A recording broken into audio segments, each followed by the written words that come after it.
नमस्कार दोस्तों, welcome to the रोजाना ज्ञान चैनल। और अगर आपने हमारे चैनल को अभी तक सब्सक्राइब नहीं किया है तो इसे सब्सक्राइब कर लीजिए। माँ गुप्त नवरात्रि 2025 कब से शुरू कब समाप्त होंगे? कलश स्थापना मुहूर्त। इस दिन बन रहा है शुभ संयोग। जाने दुर्गा अष्टमी नवमी कब है? साल भर में 4 बार नवरात्रि आती है, जिसमें से 2 सामान्य होती हैं और 2 गुप्त नवरात्रि होती हैं। माघ मास व आषाढ़ मास में पड़ने वाली नवरात्रि गुप्त नवरात्रि कहलाती है। इस नवरात्रि में माँ की सार्वजनिक रूप से पूजा नहीं की जाती, बल्कि गुप्त तरीके से की जाती है और इसका फल व्रती को पूर्ण रूप से प्राप्त होता है। इस बार नवरात्रि शुभ योगों के साथ आ रही है, जिसमें दुर्गा माँ की पूरी विधि विधान के साथ पूजा करने से भक्तों की सभी मनोकामनाएं पूर्ण होंगी और माँ का आशीर्वाद सदा अपने भक्तों पर बना रहेगा। तो दोस्तों, आज हम आपको इस वीडियो में माघ मास में पड़ने वाली गुप्त नवरात्रि 2025 में कब से शुरू है, शुभ मुहूर्त, पूजा विधि, महत्व, शुभ योग के बारे में वो एक महा उपाय जो आपको गुप्त नवरात्रियों के दौरान करना चाहिए, इससे जुड़ी सारी जानकारी देने जा रहे हैं। तो चलिए दोस्तों, वीडियो शुरू करते हैं। माघ मास गुप्त नवरात्रि 2025 शुभ मुहूर्त।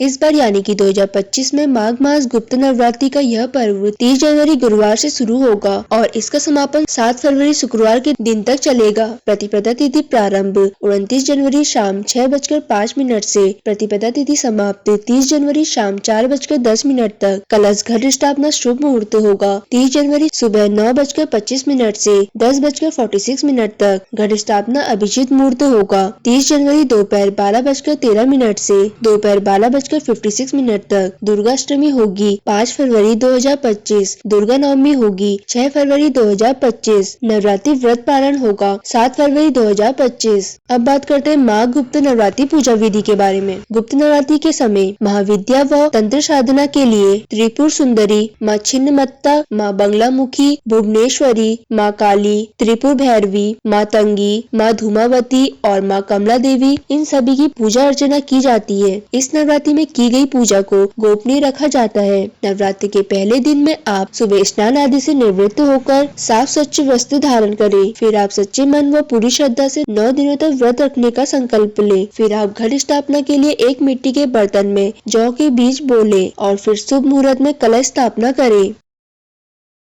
अगर आप कलश स्थापना करते हैं तो सुबह शाम देवी मंत्र, दुर्गा चालीसा या फिर सप्तशती का पाठ जरूर करें। इस नवरात्रि में माँ दुर्गा को लाल रंग के फूल व वस्त्र चढ़ाना बड़ा ही उत्तम माना जाता है। माँ को दोनों वेला के समय बताशे और लौंग का भोग लगाएं। इस नवरात्रि के 9 दिनों तक आप सात्विक भोजन ही ग्रहण करें। गुप्त नवरात्रि में माँ दुर्गा की गुप्त रूप से की गई पूजा से व्रती को पूर्ण फल प्राप्त होता है, वह सारी मनोकामनाएं पूर्ण होती है और साथ ही व्रती के ऊपर माँ का आशीर्वाद हमेशा बना रहता है। अब बात करते हैं गुप्त नवरात्रि का महत्व। गुप्त नवरात्रि में नियमों का पालन कर व्रत और माँ काली की साधना की जाती है। साधना सिद्धियों के लिए यह नवरात्रि उत्तम मानी जाती है। इस नवरात्रि के 9 दिनों तक व्रत रखने के साथ ही व्रती को अनाज व नमक का सेवन नहीं करना चाहिए। मान्यता है कि यदि गुप्त नवरात्रि में साधक अपनी पूजा को गुप्त तरीके से करे तो साधक को मनोकामनाएं और सफलता मिलने की संभावनाएं और भी अधिक बढ़ जाती है और माँ काली का आशीर्वाद व्रती पर हमेशा बना रहता है। तो दोस्तों, अगर आपको ये सारी जानकारी पसंद आई हो तो हमारे चैनल को लाइक, सब्सक्राइब और शेयर करना ना भूलें। और अगर आप हमारे चैनल पे नए हैं तो हमारे चैनल रोजाना ज्ञान को सब्सक्राइब करके बेल आइकन पे क्लिक जरूर करें।